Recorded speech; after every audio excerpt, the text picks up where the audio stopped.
Au fil conducteur, c'est une association qui a travaillé sur un Fab Lab de couture. C'est un lieu de partage, c'est un lieu collaboratif où on met du matériel à disposition des gens qui viennent s'en servir pour faire ce qu'ils veulent, un projet personnel, un projet professionnel. Donc ici, nous, on travaille sur la couture qui est universelle puisque tout le monde s'habille. Et on est implanté à la Grand-Mare, dans un quartier des Hauts-de-Rouen.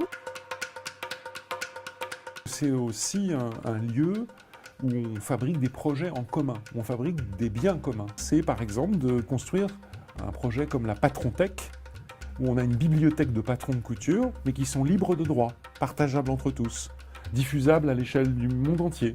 Une des marques de fabrique d'Au Fil Conducteur, c'est de favoriser la production de biens communs entre les gens et de projets communs entre les gens. Et donc finalement de créer du lien social. On peut utiliser la couture comme on utilise la cuisine. C'est-à-dire qu'avec la cuisine, on mélange différents ingrédients et puis on arrive à fabriquer, à partager ensemble la façon dont on fait nos plats.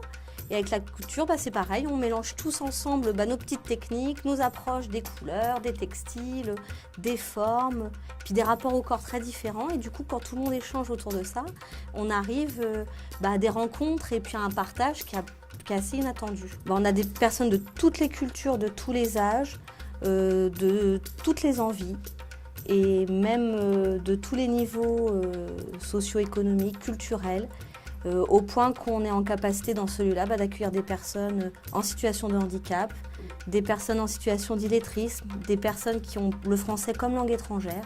Et grâce à la couture, on arrive à recréer du lien avec tout le monde et les gens se découvrent et se développent.